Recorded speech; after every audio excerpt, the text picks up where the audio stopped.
بسم اللہ الرحمن الرحیم۔ اے ہمارے پالنہار،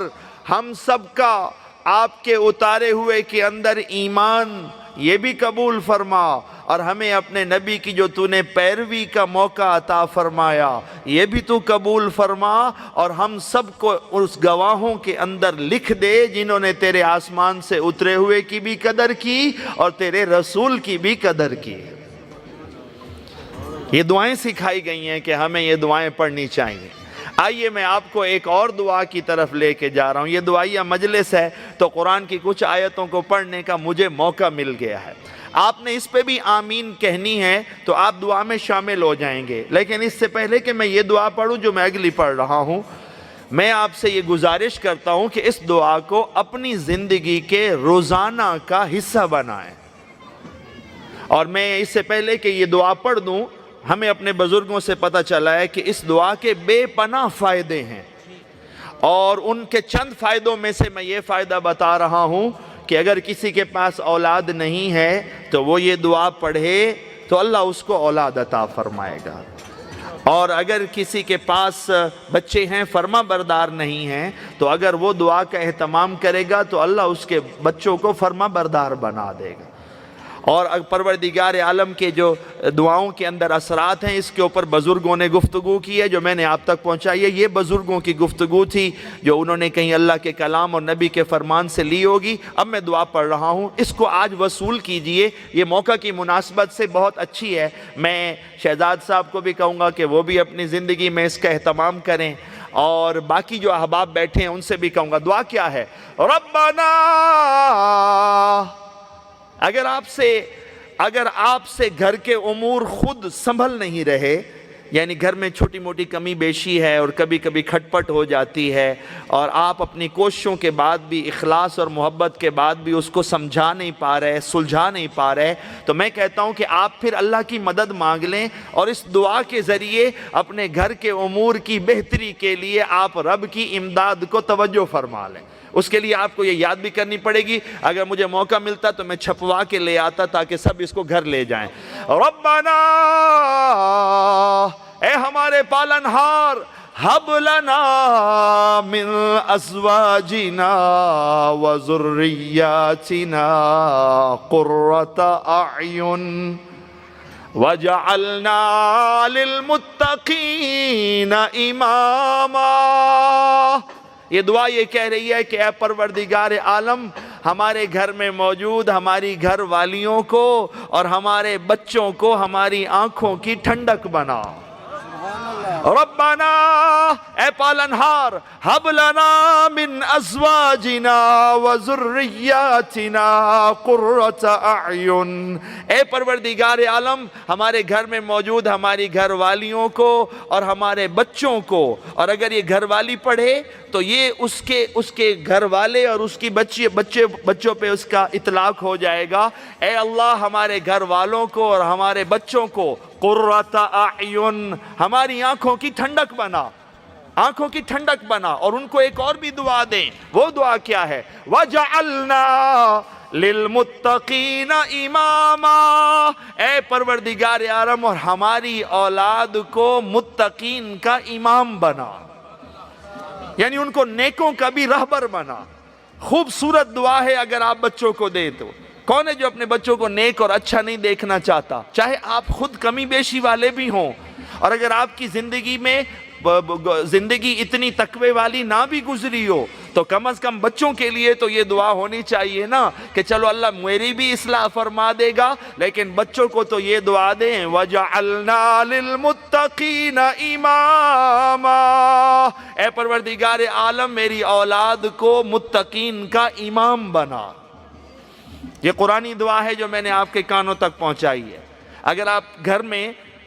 گھر میں سکون کے لیے اللہ کی امداد اس دعا کے ذریعے مانگیں گے تو آپ کی کوششوں سے جو کام باہر ہو گئے ہیں اللہ اپنی رحمت اور دعا کے صدقے آپ کو عطا فرما دے گا۔ یہ دعائیں اس لیے ہیں، میں دعاؤں کے حق میں آپ کو یہ بات بتانا چاہتا ہوں کہ دعائیں اللہ نے قرآن میں اس لیے رکھی ہیں کہ جب تم ہار جاؤ، جب تم تھک جاؤ، اور اپنی محنت کے سارے ہنر اپنا لو جو کہ اللہ کہتا ہے میرے ہی دیے ہوئے ہیں، اس کے بعد بھی اگر تمہارا کام نہ بن رہا ہو تو رب کہتا ہے میرے قرآن کی طرف آؤ، اس قرآن میں چند دعائیں ہیں جن کی لاج میں بھی رکھوں گا، اور یہ سارا جہان میرا پابند ہے، تمہارے بگڑے کام وہ دعائیں سیدھا کروا سکتی ہیں، اور میں نے خود تمہیں سکھائی ہیں، اور یہ کائنات اس کی پابند ہے۔ تو اگر بچے اور گھر والے ان کے درمیان نظم ٹھیک نہیں چل رہا اور زیادہ بہتری کی آپ سوچ رکھتے ہیں تو میں مشورہ دیتا ہوں کہ آپ اپنی زندگی میں اس قرآنی دعا کو مستقل شامل فرمائیں۔ میں جس والد کا بیٹا ہوں، ہمارے والد ہمیں حکماً کہتے ہیں کہ آپ نے اس دعا کو ہر نماز کے ساتھ پڑھنا ہے، اور حتیٰ کہ فرض نمازوں سے ہٹ کے ہمارے بزرگوں نے ہمیں تاکید کی ہوئی ہے، چونکہ یہ محفل اس نوعیت کی ہے، میں پیروں کا بچہ ہوں، تو ایک پیر باپ جو ہے وہ اپنے پیر بیٹے کو یہ نصیحت کر رہا ہے کہ میرا بیٹا ہر سنت اور نفل نماز کے آخر میں سلام پھیرنے سے پہلے تم نے اس دعا کو پڑھنا ہے، ربنا ہب لنا من ازواجنا وذریاتنا قرۃ اعین وجعلنا للمتقین اماما۔ یعنی یہ اپنے بچوں کے اور اپنے گھر کے حق میں خوبصورت دعا ہے۔ اب یہ نہ نماز ہے، نہ روزہ ہے، نہ حج ہے، نہ زکوٰۃ ہے، اس کا تعلق آپ کی زندگی، آپ کی فیملی، آپ کے بچے، آپ کی گھر والیوں اور آپ کے گھر کے ساتھ ہے، اور بچوں کو دی ہوئی دعا کے ساتھ ہے۔ اس لیے یہ بہترین موقع تھا کہ میں قرآن کا یہ نور آپ کے کانوں تک پہنچا دوں۔ آپ کی زندگی موجود ہے، نیت ابھی کر لیں کہ یہ اللہ کا کلام میں یہ سیکھ بھی لوں گا۔ جب آپ قرآن کی اپنی آیات کا وسیلہ اللہ کو پیش کرتے ہیں تو اس کے اندر نبی کے لبوں کو چھو کے آنے کا وسیلہ بھی شامل ہوتا ہے، اور نبی کے سینے میں ان آیتوں کو رہنے کا وسیلہ بھی شامل ہوتا ہے، اور ان آیتوں کے ساتھ جبرائیل امین کا جو تعلق ہے جو اٹھا کے لائے اس کا وسیلہ بھی شامل ہوتا ہے۔ آپ ترجمے میں بھی دعا پڑھ دیں تو اللہ قبول کر لے گا، لیکن جب آپ قرآنی دعا کو یاد کر کے پڑھتے ہیں تو یہ اس جبرائیل کا ساتھ، نبی مکرم کا ساتھ، اور نبی کے سینے اور لبوں کا نور ان لفظوں کے ساتھ جڑا ہوا ہے، اللہ اس کی برکات بھی آپ کو عطا فرماتا ہے۔ بے شک کلام آسمان سے آیا ہے، لیکن تلاوت نبی کی سنت ہے،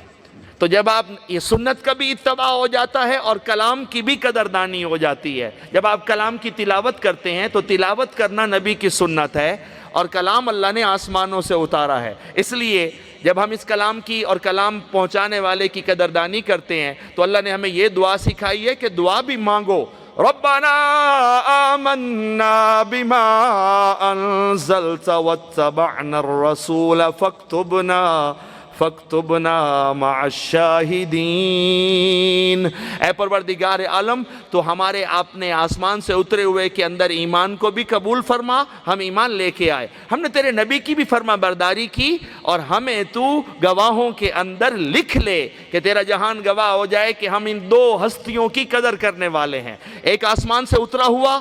اور ایک تیرا رسول اس اترے ہوئے کو پہنچانے والا، اور ہم نے ان دونوں کے اوپر ایمان لے کے آیا۔ میرے بہت ہی واجب الاحترام بزرگوں اور دوستوں، اس عنوان پہ جس پہ شہزاد صاحب اور ان کے متعلقین نے یہ خوبصورت نشست سجائی ہے، آئیے میں آپ کو بتاتا ہوں یہ کس آیت کے تناظر میں یہ محفل ہو سکتی ہے۔ قرآن میں اللہ نے ارشاد فرمایا وَأَمَّا بِنِعْمَةِ رَبِّكَ فَحَدِّثْ وَأَمَّا بِنِعْمَةِ رَبِّكَ فَحَدِّثْ، اور اپنے رب کی نعمتوں کا خوب چرچا کرو، اور اپنے رب کی نعمتوں کا خوب چرچا کرو۔ وَأَمَّا بِنِعْمَةِ رَبِّكَ فَحَدِّثْ، اور اپنے رب کی جو نعمتیں ہیں ان کا خوب چرچا کرو۔ یہ محفل اس کی ایک علامت ہے۔ اگر انہوں نے میلاد کی محفل سجائی ہے تو اس کائنات کے اندر آپ کو اور مجھے دیا گیا نبی کے امتی بننے کا جو تحفہ ہے، اس سے بڑا کائنات میں کوئی تحفہ نہیں، یہ اس کا بھی شکرانہ ہے۔ اور اگر اللہ نے ویسے نعمتیں عطا فرمائی ہیں جیسے پروردگار عالم نے یہ جو اولاد ہے اس کے بارے میں قرآن میں ارشاد فرمایا بسم اللہ الرحمن الرحیم المال والبنون، المال والبنون، دو چیزوں کا اللہ نے تذکرہ کیا، ایک مال تے دوے بال، رب ادب پہ بچے اور مال اگر یہ میں تمہیں عطا کروں تو اللہ کہتا ہے سنو، المال والبنون، اس دنیا میں مال اور بال، مال کہتے ہیں ہر وہ چیز جو بیچی اور خریدی جا سکتی ہو، الف لام لگ جائے تو بعض اوقات دیہاتی لوگ بیٹھے ہوتے ہیں وہ مال نو سمجھ دیں بشاید صرف مجھی گائیں دے رو دتا وسط ہے، لیکن دین دے اندر المال، مال اس کو کہتے ہیں جو خریدا بیچا جا سکتا ہو، جس کی تجارت ہو سکتی ہو، جس کو بنایا جائے، جس کو سجایا جائے، جس کو بیچا جائے، خریدا جائے۔ المال والبنون، رب کہتا ہے کہ اگر تم نے مال تے بال جھلن وصول کیے ہیں تو سنو، زینت الحیات الدنیا، مالا نال تے بالا نال اسا تواڈی اس دنیا دی زندگی نو زینت تے رونق عطا فرمائی۔ اگر یہاں بچے بیٹھے ہیں تو یہ آیت ان کے بارے میں ہے، اگر آپ کے پاس مال ہے تو یہ آیت ان کے بارے میں ہے، اس لیے اللہ کہہ رہا ہے المال والبنون، مالت بال اگر ایک ہے اس دنیا جھلن تزینت الحیات الدنیا، تو ہم یہ تو نہیں کہتے کہ آخرت کے معاملے میں دنیا کی زندگی کو ہم نے ان دو چیزوں سے زینت عطا فرمائی ہے، رونق عطا فرمائی ہے۔ یہ اس دنیا کی رونق ہیں، یہ جو صبح سے اٹھ کے شام تک تم مال ادھر ادھر کرتے ہو، یہ باہر چہل پہل ساری اسی مال کی ہے، اور یہ جو تم اپنے بچوں کے لیے کرتے ہو تو اللہ کہتا ہے یہ دو ہم نے اس دنیا کی زندگی کی زینتیں بنائی ہیں، رونق بنائی ہیں۔ الحمدللہ جن بچوں کے نام آج کی مجلس ہے یہ آیت ان پہ بھی فٹ ہوتی ہے، آپ بھی کل بچے تھے تو آپ بھی زینت کے طور پہ، رونق کے طور پہ اپنے والدین کو عطا کیے گئے تھے۔ تو یہ ایک تیسری آیت ہو گئی، چوتھی جو میں نے آج کے اس نظم کے متعلق آپ کے کانوں تک پہنچائی ہے۔ لیکن اب اللہ کہہ رہا ہے، جس کے اوپر شہزاد صاحب نے اچھی فرما برداری کی ہے، اور آپ سب کو بھی دعوت ہے کہ آپ بھی اپنے سرکل میں ہمیشہ ایسی فرما برداری کا نظم پیش کرتے رہیں۔ وہ کیا ہے؟ اب اللہ کہہ رہا ہے کہ اگر یہ دو چیزیں میں تمہیں عطا کروں اور میں تمہاری دنیا کی زندگی کی رونق میں اضافہ کروں، جو کہ میں کرتا ہوں، المال والبنون، مالت بال، زینت الحیات الدنیا، ہم نے کو دنیا کی زینت بنایا ہے۔ اللہ کہتا ہے کہ اب اگر میں تمہیں یہ دو رونقیں عطا کروں، چاہے مال ہو چاہے بال ہو من، تو رب کہتا ہے یا ایہا الذین آمنو، اگر تم ایمان والے ہو تو اللہ کہتا ہے اے ایمان والو سنو، لا تلہکم اموالکم ولا اولادکم عن ذکر اللہ۔ اب اللہ نے مطالبہ رکھ دیا، یہ اگر شہزاد صاحب مجھ سے پوچھیں گے تو میں کہوں گا انہوں نے اس آیت کی فرما برداری کی ہے۔ کیا کہہ رہا ہے اللہ؟ لا تلہکم اموالکم ولا اولادکم عن ذکر اللہ۔ ذرا یہ دونوں نام یاد کر لیں، وہ آپ کو پچھلی آیت اور اس آیت میں ربط نظر آ جائے گا۔ المال والبنون، مالت بال، بچے اور اولاد۔ ادھر اللہ کہہ رہا ہے یا ایھا الذین آمنو، اے ایمان والو، لا تلہکم اموالکم ولا اولادکم عن ذکر اللہ، تمہارا مال اور تمہاری اولاد تمہیں اللہ کی یاد سے غافل نہ کرے۔ یعنی اگر یہ تمہیں عطا کیا جائے تو تم الٹا اللہ کی یاد میں اور ذکر میں اور شکرانے میں آگے بڑھا کرو، کیونکہ اللہ کہتا ہے کہ یہ رونق میں نے تمہیں عطا فرمائی ہے۔ الحمدللہ اپنا مال بھی خرچ کر کے اپنے اولاد کے وصول ہونے کے اوپر رب کے شکرانے کا ایک نظم، عقیقہ کی سنت کو سمجھے اس دور میں تو اس طرز میں زندہ کیا ہے کہ ہم عقیقہ کے اندر، اور یہ آپ کو پتہ ہے کہ جب آپ کو بچے عطا ہوتے ہیں، یہ جو اہل ایمان کو بچے عطا ہوتے ہیں، تو پہلے تو یہ بھی سمجھ لینا چاہیے کہ یہ جو بچہ آپ کو ملا ہے، یعنی مومن اور مومنہ ماں اور باپ کو ملا ہے، تو برائے مہربانی تھوڑی سی اس کی شان کو سمجھ لیجئے۔ یہ جو بچہ آپ کو ملا ہے یہ تقدیر کے فیصلے میں پاکیزہ نبی کا امتی بنا کے ازلوں سے میرے مالک نے آپ کے حصے میں نبی کی امت کا ٹیم بنا کے رکھا ہوا تھا، جو نعمت آپ نے وصول کی ہے۔ اور اس بچے اور بچی کے لیے اللہ نے یہ سلیکشن کی ہے کہ یہ بچہ اور بچی میں نبی کے جماندڑو امتی پہ پیدا کریں نا. ਇਹਦਾ ਮਤਲਬ ਹੈ ਜੋ ਇਹ ਜਿਹੜੇ ਵੱਡੇ ਹੋ ਸਨ ਤੇ ਇਹਨਾਂ ਦਾ ਮੱਥਾ ਕਦੀ ਆਪਣੇ ਰੱਬ ਦੇ ਇਲਾਵਾ ਕਹਿੰਦੇ ਅੱਗੋਂ ਨਾ ਝੁਕਿਆ ਸੀ. ਇਹਨਾਂ ਬਚਪਨ ਤੋਂ ਲੈ ਕੇ ਆਖਰੀ ਸਾਹਾਂ ਤਾਈਂ ਸੋਹਣੇ ਮੁਹੰਮਦ ਮੁਸਤਫਾ ਦਾ ਕਲਮਾ پڑھنا. اس لیے آپ کو یہ بھی پتہ ہونا چاہیے کہ یہی بچے یہ جو آپ کو اللہ عطا کرتا ہے ان کا مائیوں عورتوں پہ تو اللہ کا اتنا فضل ہے کہ اگر کوئی عورت نبی کا کوئی امتی پیدا کر دے تو جس دن وہ بچہ پیدا کرتی ہے میرا مالک جیسا بچہ معصوم ہوتا ہے گناہوں سے پاک ہوتا ہے نبی کے امتی کو پیدا کرنے کی یہ شان ہے کہ اسی دن پروردگار عالم اس ماں کے بھی تمام صغیرہ کبیرہ گناہوں کو معاف کر دیتا. یہ تو اس بچے کے پیدا کرنے پہ ماں پہ انعام ہے, اس لیے اس کو شکر گزار ہونا چاہیے. اور علماء کہتے ہیں یہ جو میں آپ کو بات پہنچا رہا ہوں اس میں یہ ہے کہ جو کبیرہ گناہ ہیں وہ بغیر توبہ کے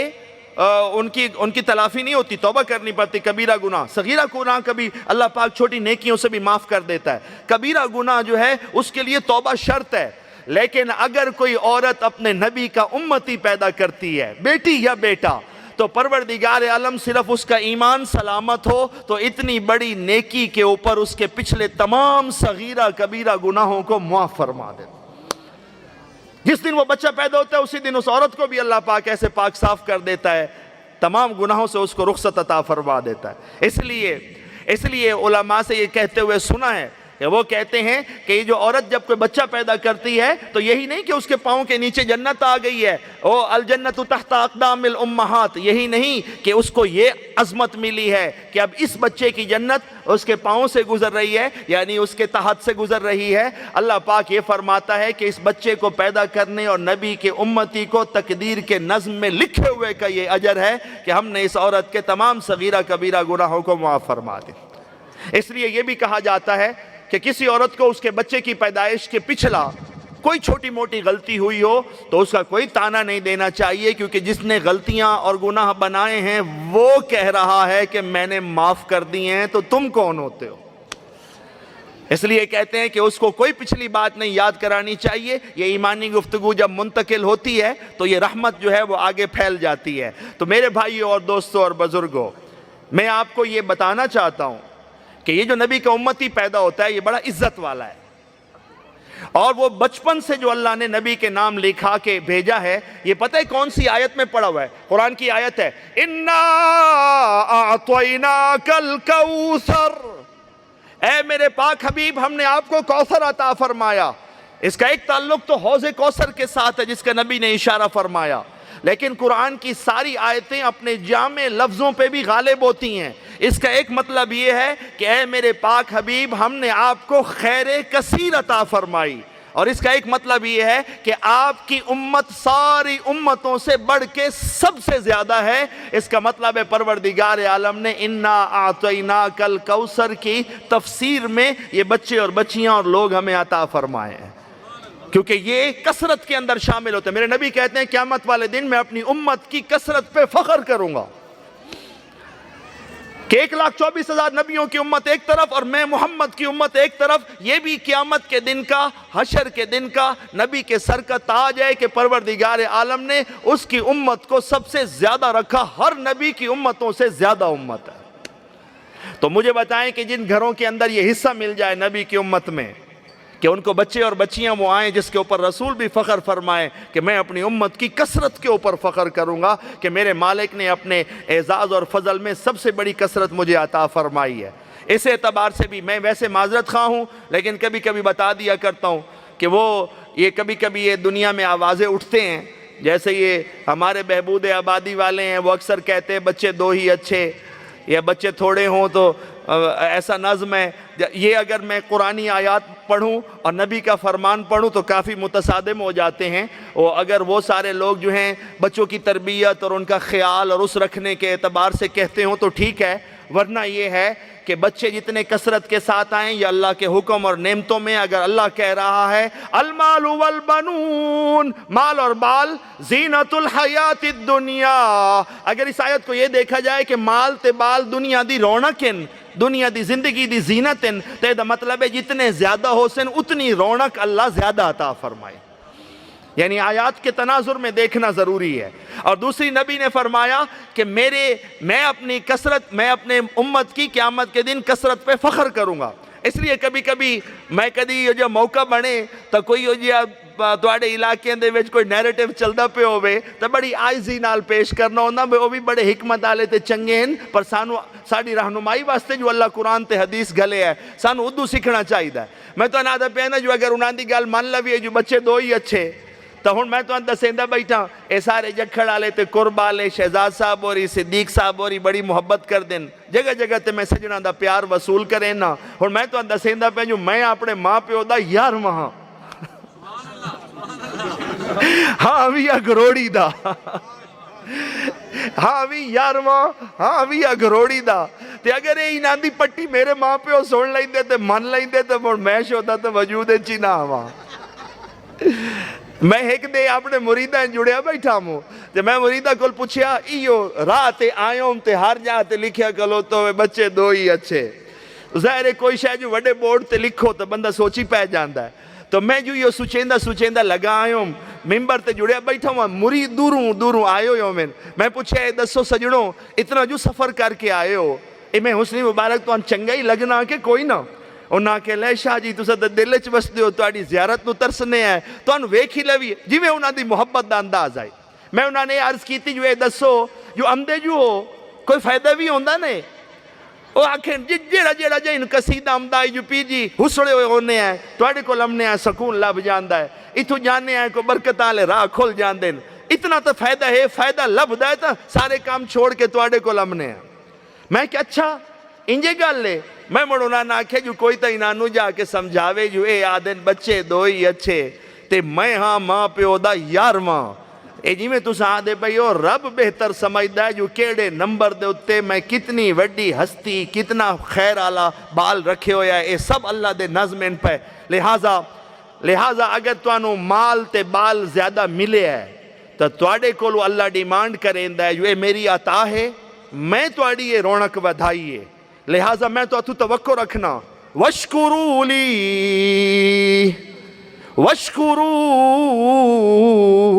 لِي میں تم سے توقع رکھتا ہوں کہ تم میری اس عطا کا شکر ادا کرو گے. اور اللہ کہتا ہے میں یہ بھی توقع رکھتا ہوں کہ یہ دونوں نعمتیں ہیں، مال بھی تے بال بھی، عزت بھی ان کی دائیں اللہ فرمائی یہ بڑی نعمت ہے. اکرمہ و نعمہ، نعمت عزت اے اللہ عطا فرمائیے. رب آدھا میں تو اتو توقع رکھنا. وَأَمَّا بِنِعْمَةِ رَبِّكَ فَحَدِّثْ، اگر تم میری نعمتیں وصول کرو تو ان نعمتوں کا خوب چرچا کرو کہ ہمارے اوپر ہمارے رب نے یہ کرم فرمایا. آپ میں سے جس نے نعمتیں وصول کی ہوئی ہیں، میں سب سے پہلے تو آپ کو یہ کہتا ہوں کہ سب سے پہلا شکر اس بات کو سننے کے بعد آپ کے دل میں آنا چاہیے. کوئی آکھے جی شکر دیاں کتنی صورتیں؟ پہلا شکر آیتوں کو مان کے آپ کے دل پہ آنا ضروری ہے کہ آپ کا دل شاکر ہو، اندروں تواڈا دل آکھے واہ. یعنی لفظ نہ ہی نکلیں تو سوچ کے تسا جمو جو مالک تیری مہربانی، مالک تیری دل آکھے. دل دی بھی ایک آواز ہوندی ہے جڑا بندہ آپ سن لیندا ہے، جنوں کدی کدی ضمیر بھی یاد ہیں. تو میں تو آیتاں تو سنائیں سب تو خوبصورت شکر ہوئے جڑا تواڈے دلوں نکلے.